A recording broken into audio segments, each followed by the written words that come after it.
नमस्कार बच्चों, मंजरी इस पाठ्यपुस्तक में फिर से एक बार आपका स्वागत है। आज हम मंजरी इस पाठ्यपुस्तक से पाठ नंबर 17वां पढ़ने जा रहे हैं, जिसका शीर्षक है अमरकंटक से डिंडोरी। अमरकंटक से डिंडोरी इस पाठ का यह सेशन नंबर पहला है। अमरकंटक से डिंडोरी यह एक यात्रा वृत्तांत है और इस यात्रा वृत्तांत के लेखक है अमृतलाल बेगड़। इस पाठ को विस्तारित रूप से पढ़ने विश्लेषण करने से पहले हम लेखक का संक्षिप्त परिचय जान लेंगे। अमृतलाल बेगड़ का जन्म 3 अक्टूबर 1928 को जबलपुर अर्थात मध्य प्रदेश में हुआ था। नर्मदा नदी के प्रति विशेष लगाव के कारण वे नर्मदा तट की 1800 किलोमीटर से अधिक की कठिन पदयात्रा कर चुके थे।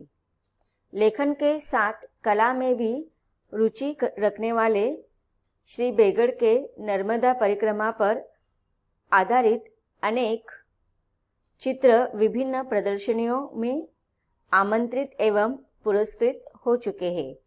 इन्हें वर्ष 2004 में साहित्य अकादमी पुरस्कार से सम्मानित किया गया है। इनका निधन 6 जुलाई 2018 में हुआ है। तो बच्चों, आपके पाठ्य पुस्तक में ही लेखक अमृतलाल बेगड़ इनका संक्षिप्त जीवन परिचय दिया हुआ है, जिसको अभी हमने जाना। अब हम पाठ को विस्तारित रूप से पढ़ेंगे। पाठ नंबर 17वां, अमरकंटक से डिंडोरी।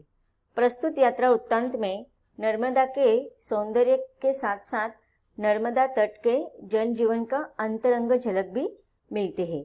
अब ये जो पाठ हम पढ़ने जा रहे हैं वो लेखक अमृतलाल बेगड़ इनका यात्रा वृत्तांत है। यात्रा वृत्तांत से आपको पता ही होगा कि यह एक साहित्य की विधा है, गद्य साहित्य की, और इसमें जो भी यात्रा या प्रवास किया जाता है उसके अंतर्गत आए गए अच्छे बुरे अनुभव का वर्णन इत्थंभूत रूप में लिखा जाता है। अब यहाँ पर लेखक अमृतलाल बेगड़ इन्होंने अमरकंटक से डिंडोरी तक की जो पद यात्रा की थी इसका वर्णन इस पाठ में किया है। देखते हैं पाठ में लेखक पहले परिच्छेद में क्या बता रहे हैं हमें। गंगोत्री, यमुनोत्री या फिर नर्मदा कुंड, ये वे स्थान है जहाँ नदी पहाड़ की कोख से निकलकर पहाड़ की गोद में आती है। पहाड़ के गर्भ में छुपा हुआ पानी यहाँ अवतरित होता है। नवजात शिशु की तरह नदी यहाँ धवल, उज्जवल और कोमल होती है। अब देखिए यहाँ पर लेखक ने हमें हमारे जो पवित्र नदियाँ हैं उनका वर्णन करते हुए कहा है कि गंगा, यमुना और नर्मदा, इस नर्मदा कुंड में यह वे स्थान है जहाँ पर पहाड़ के कोख से अर्थात जो ऊपर से पहाड़ होते हैं उन पहाड़ों से जो बहते हुए झील का जो पानी होता है वह धीरे धीरे इकट्ठा होकर नदी में आ जाता है। तो यहाँ पर लेखक वही वर्णन कर रहा है कि पहाड़ की कोख से निकलकर पहाड़ की गोद में आती है और पहाड़ के गर्भ में छुपा हुआ पानी अर्थात पहाड़ से जो बहता हुआ पानी होता है वह धीरे धीरे करके नदियों में आ जाता है। पानी यहाँ अवतरित होता है तो वह नदी के बहाव में फिर आने लगता है और बहने लगता है। अब लेखक कहते हैं कि पहाड़ ये जो होते हैं वो माता होती है और उनमें बहने वाली जो नदी का पानी होता है वो आगे कर जाकर नदी में बहने लगता है। वह जैसे कि जिस प्रकार से माँ अपना सारा स्नेह अपने बच्चों पर अपना सारा स्नेह दिखाती है, उसी प्रकार से यह पहाड़ पर जो नदियों पानियों का जो झील होता है उसका पानी बहते हुए नदियों में आ जाता है। तो पहाड़ के गर्भ से अवतरित होकर वह पानी नदियों में जैसे कि गंगोत्री हो, यमुना हो या नर्मदा कुंड हो उसमें बहने लगता है। अब यहाँ पर लेखक ने यह पानी जो बहता हुआ जो नदी का पानी है नर्मदा का, चाहे नर्मदा हो, गंगा हो या यमुना हो, इन तीनों नदियों का पानी या अन्य नदियों का जो पानी है, कवि लेखक कहते हैं कि जब यहाँ पर लेखक ने नदियों के सुंदरता का वर्णन करते हुए कहा कि उसको उपमा दिया है, नदी का जो पानी है उसे नवजात शिशु की उपमा दी गई है कि नवजात शिशु का शरीर जैसा कोमल कांत होता है, उज्जवल और धवल होता है, उसी प्रकार से इन नदियों में बहने वाला जो पानी होता है वह नवजात शिशु की तरह धवल, उज्जवल और कोमल होता है। यहाँ से हमारी यात्रा का नया अध्याय शुरू हुआ है। अब देखिए यहाँ पर लेखक ने अपना अनुभव, एक अलग अनुभव यहाँ पर उनको आया था इस यात्रा में कि अमरकंटक से लेकर उन्होंने जो नर्मदा नदी तक पहुँचने के लिए जो 1800 किलोमीटर या उससे कम ज़्यादा हो सकता है, तो वह जो पद यात्रा उन्होंने किया था उसके बीच में उनको जो नया अनुभव आया था इसका वर्णन यहाँ पर लेखक करे। इसीलिए यहाँ पर लेखक ने इस यात्रा को या इस यात्रा वर्णन को एक नया अध्याय माना है। जैसे कि देखो हम किताबों में अलग अलग चैप्टर्स होते हैं, तो उसमें हर चैप्टर में अलग बोध होता है, अलग संदेश आपको दिया जाता है। उसी प्रकार से जो भी हम हमारे जीवन में जो भी कुछ अनुभव लेते हैं, उस अनुभव से हम जीवन का एक नया अध्याय पढ़ते हैं, नया अध्याय का अनुभव लेते हैं। तो यहाँ पर लेखक ने जो अमरकंटक से डिंडोरी तक का जो यात्रा वृत्तांत उन्होंने किया था, पद यात्रा जो किया था, वो उनके लिए एक नया अनुभव देकर गया था। इसीलिए यहाँ पर लेखक ने उनको उस अनुभव को नया अध्याय कहा है। अभी तक हम नर्मदा के उत्तर तट पर से थे, यहाँ से दक्षिण तट पर आ गए। अभी तक उद्गम की ओर चले थे, आज से संगम की ओर चलेंगे। अब देखिए यहाँ पर लेखक कहते हैं कि नर्मदा के उत्तर तट पर थे, अब हमें दक्षिण तट पर हम आ गए थे। तो यहाँ पर अब तक उत्तर तट पर लेखक कहते हैं कि जहाँ पर नदी का उगम हुआ था, जहाँ पर नदी की निर्मित हुई थी, वहाँ पर हम थे। अब आगे हमें क्या करना है, जहाँ पर नदी का संगम, संगम उस स्थान को कहा जाता है जहाँ पर अलग अलग नदियों इकट्ठा होते हैं, एकत्रित होते हैं। चाहे वो 2 हो सकते, 3 हो सकते, जहाँ पर 3 नदियों का संगम होता है वहाँ पर हम त्रिवेणी नदी कहते हैं। गंगा, यमुना और सरस्वती ऐसे जो नदियाँ होती है वो एक साथ पर मिलती है, तो 3 नदियाँ अगर एक साथ मिलते हैं तो उसे त्रिवेणी कहते हैं। और संगम का अर्थ होता है कि एक या एक से ज़्यादा, 2 हो सकते हैं, 2 से ज़्यादा भी हो सकते हैं, जहाँ पर 2 नदियाँ एक साथ एकत्रित होते हैं, अलग अलग स्थानों से एकत्रित बहना आरंभ करते हैं, वहाँ पर हम उस स्थान को हम संगम कहते हैं। तो यहाँ पर लेखक हमें वही बताना चाह रहे कि अब तक हम नर्मदा नदी का जहाँ पर निर्मित हुई है, जहाँ पर उसका जन्म हुआ है, उद्गम हुआ है, वहाँ पर हम थे। अब हमें उसके संगम की ओर बढ़ना है। कोई 2 घंटे में कपिलधारा पहुँच गए। अब देखिए यहाँ पर लेखक ने कहा कि अब वो जो यात्रा थी नर्मदा नदी के उगम स्थान से संगम तक जो पहुँचने का हमारा जो यात्रा तय हुआ था वो लगभग 2 घंटे का था, और इस प्रकार वो 2 घंटे का यात्रा कर कर कपिलधारा तक पहुंच गए थे। कपिलधारा वह स्थान माना जाता है जहाँ पर कपिल मुनि ने अपना तपश्चर्या की थी। अधिकांश परक्कम वासी यहाँ से सड़क पकड़कर कबीर चौरा होते हुए डिंडोरी निकल जाते हैं। अब देखिए यहाँ पर लेखक कह रहे हैं कि परक्कम वासी का अर्थ क्या होता है कि नर्मदा नदी को प्रतिवर्ष हर साल जो परिक्रमा किया जाता है, उस परिक्रमा को करने वाले लोगों को हम परक्कम वासी कहते हैं।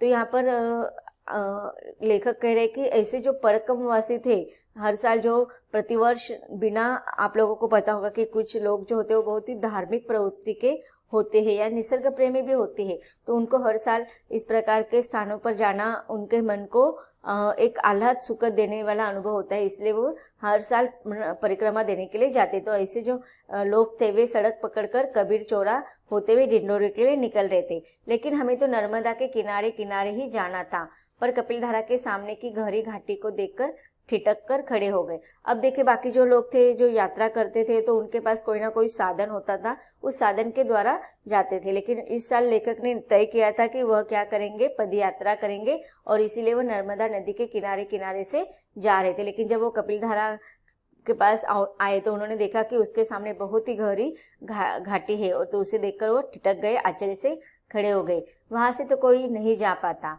वहाँ पगडंडी तो क्या, पगडंडी की चुटिया तक नहीं थी। पगडंडी का अर्थ क्या होता है कि देखो जो रास्ता होता है वह उस रास्ते से हम चलते रहते हैं, लेकिन पगडंडी का अर्थ होता है कि जहाँ पर पैरों के द्वारा चलने का जो रास्ता बनाया जाता है। अगर कोई एक व्यक्ति रास्ता ऐसे जंगल या कहीं से भी रास्ता नहीं होता है तो वह रास्ता ढूंढते ढूंढते वो चला जाता है, तो उसके पैरों के जो निशान होते हैं उस पैरों के निशान से अन्य लोग उस स्थान से जाते हैं, तो उसे हम पगडंडी कहते हैं। तो बहुत चिरोरी करने पर भी कोई हमारे साथ आने को तैयार न हुआ। अब देखिए वहाँ पर जो परिक्रमा करने के लिए बहुत सारे लोग आए थे, उन्होंने लेखक ने सबको विनती की कि हमारे साथ आप पद यात्रा पर आए, लेकिन कोई भी उनके साथ आने को तैयार नहीं थे। उल्टे डरा दिया कि गर्मी के दिन है, सांप बिच्छू नदी के किनारे आ जाते हैं, वहां से जाना खतरे से खाली नहीं, लेकिन जाएंगे तो नर्मदा के संग संग इसी घाटी में से चाहे जो हो। अब देखिए लेखक को बहुत सारे लोगों ने समझाने की कोशिश की कि इस समय आपको गर्मी और गर्मी के मौसम में आपको नहीं जाना चाहिए, आप पदयात्रा नहीं करना चाहिए, लेकिन लेखक ने तय किया था कि वो नर्मदा के किनारे से ही पदयात्रा करेंगे, चाहे कितना भी कठिन समय हो जाए। मतलब वहाँ पर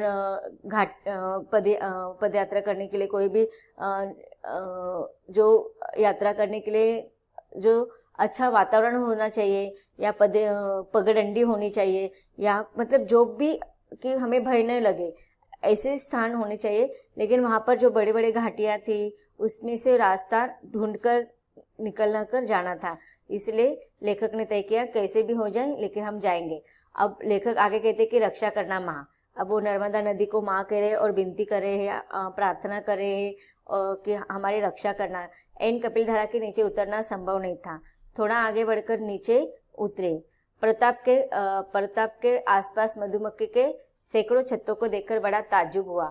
दीपावली के समय एक भी छत्ता नहीं था। मधुमक्खियों को गर्मी में शायद यहाँ की ठंडक भाती हो। अब देखिए जो मधुमक्खी का जो छत्ता होता है वो ऐसे स्थान पर होता है, निर्जन स्थान पर होते हैं कि जहाँ पर कोई लोगों का आना जाना न होता। इसीलिए लेखक कहते हैं कि यहाँ पर मधुमक्खी का सैकड़ा छत्ते देखकर, बहुत सारे छत्ते थे वहाँ पर जहाँ पर मधुमक्खी ने अपना घर बनाया था, तो ये सारे देखकर लेखक को आश्चर्य होता है और लेखक अनुमान लगाते हैं कि शायद अभी गर्मी के दिन है और नदी के किनारे कैसे उनको ठंडक लगती है, इसी कारण मधुमक्खियों ने यहाँ पर ठंडक पाने के हेतु से अपने छत्तों को बनाया होगा।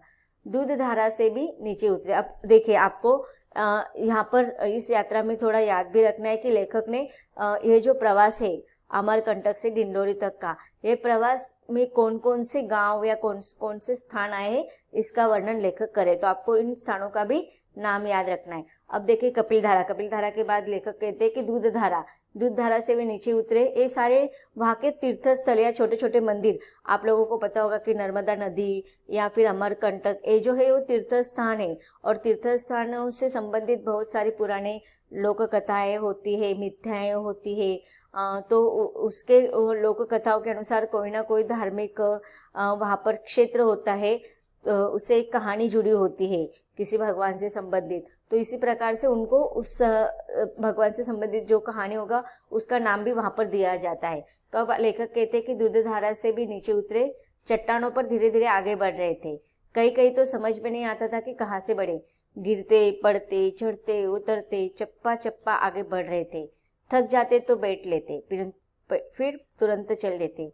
इस सुनसान घाटी में हम अनावश्यक विलंब करना नहीं चाहते थे। तो देखिए लेखक कहते हैं कि लेखक ने तय किया था कि इस साल की जो परिक्रमा होगी वह पद यात्रा के रूप में ही होंगी, चलते चलते ही होंगे, और उसके लिए नर्मदा नदी के जो किनारा था उस किनारे से ही उनको जाना था, क्योंकि उनको रास्ता पता नहीं था, कोई रास्ता दिखाने के लिए गाइड भी नहीं थे। आप लोगों को पता होता है कि जब हम पर्यटन स्थल पर जाते तो वहाँ की सारी जानकारी देने के लिए वहाँ के स्थानिक लोग होते हैं जिनको वहाँ की सारी इत्थंभूत जानकारी होती है, लेकिन यहाँ पर लेखक कहते कि उनको ये सारी बातें नहीं थी, और इसीलिए वो जो भी समस्या आती थी उनके लिए नहीं थी, और कोई बताने वाला भी नहीं था कि आगे क्या समस्या होगी, आगे का रास्ता कैसे होगा, वो कैसे तय करना है। तो जैसे जैसे रास्ता निकलता जा रहा था, गिरते पड़ते, कभी चढ़ते कभी उतरन से, कभी चप्पा चप्पा एक एक बात आगे करते हो जा रहे थे, और थक जाते थे थोड़ा विश्राम कर लेते थे, लेकिन तुरंत चल जाते थे क्योंकि वो स्थान कैसा था, निर्जन था, सुनसान था, और इसीलिए वो विलंब करना नहीं चाहते थे, देर नहीं करना चाहते थे कि दिन के उजाले में जितना लंबा फासला तय हो सके उतना वो करना चाहते थे। विलंब नर्मदा भी नहीं चाहती थी।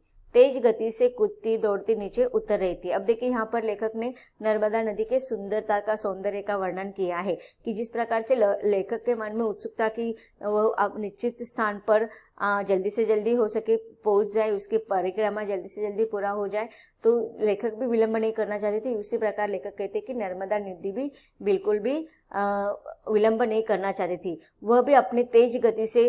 तो अब देखिए यहाँ पर लेखक ने नर्मदा नदी का वर्णन एक जो नव यौवना जो किशोर अवस्था में जो युवती होती है, कभी वो शर्माती है, कभी दौड़ती है, कभी कूदती है, इसी छोटी लड़की बालिका होती है, उसके समान किया है कि अपने गति से कूदती दौड़ती हुए वो नीचे उतरी थी। फिर लेखक कहते हैं कि अमरकंटक कोई बड़ा पहाड़ नहीं है, आते समय हम इसे 2 घंटे में चढ़ गए थे। उस समय नर्मदा के साथ छोड़ दिया था, सीधे पगडंडी से चढ़े थे। इस बार नर्मदा के किनारे किनारे बिना पगडंडी के उतरे थे। अब देखिए यहाँ पर लेखक अपना पिछला अनुभव बता रहे हैं कि अमरकंटक जो पहाड़ है वो ज़्यादा बड़ा नहीं था, ऊंचाई पर नहीं था, तो केवल उन्होंने 2 घंटे में उसको चढ़ दिया था। लेकिन उस समय उन्होंने क्या किया था, नर्मदा नदी का साथ छोड़ दिया था, पगडंडी के सहारे वह उस पहाड़ पर चढ़े थे। लेकिन अब वो कहते कि नहीं, अभी नर्मदा नदी के किनारे किनारे बिना रुके पगडंडी के उतरे ही वो आगे बढ़ेंगे। आगे लेखक कहते कि नर्मदा की उंगली पकड़कर चल रहे थे, अर्थात लेखक नर्मदा नदी के किनारे किनारे से ही आगे की यात्रा कर रहे थे। आमने सामने ऊंचे हरे भरे पहाड़ और बीच में गहरी और संकरी घाटी में से बहती हुई तवनगी नर्मदा। तवनगी का अर्थ क्या होता है कि दुबले पतले शरीर वाली निकलती हुई जो पानी की धारा होती है, अर्थात नर्मदा नदी की धारा जो है वह दुबले पतले ऐसे धीरे धीरे। अब देखो ज़्यादा वहाँ पर मैदान नहीं था, मैदानों में नदी का जो बहाव होता है वो फैल जाता है, लेकिन पर्वतों से बीच में वो उसकी एक छोटी सी धारा होती है। तो उसका वर्णन लेखक करे कि वह पहाड़ में हरे भरे पहाड़ों उसके बीच में संकरी घाटी में से नदी के धारा में बहते हुए आगे वह पगडंडी के सहारे बढ़ रहे थे। तीसरे पहर घाटी चौड़ी होने लगी। तो अब देखिए जब मैदान आ जाता है ना, तो वहाँ पर पानी का फैलाव बढ़ जाता है।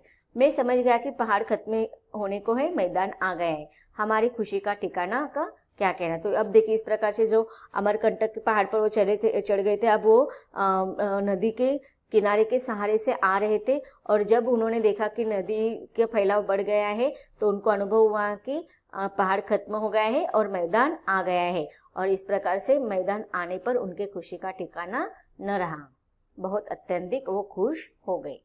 तो बच्चों, अब तक हमने देखा कि लेखक अपने यात्रा वृत्तांत का अनुभव बता रहे हैं और उसके साथ साथ नर्मदा नदी की सुंदरता का वर्णन भी कर रहे हैं। आगे उन्होंने ये यात्रा कैसे तय की है इसका वर्णन हमें पढ़ना है, लेकिन उसको हम इसके अगले सेशन में पढ़ेंगे। धन्यवाद।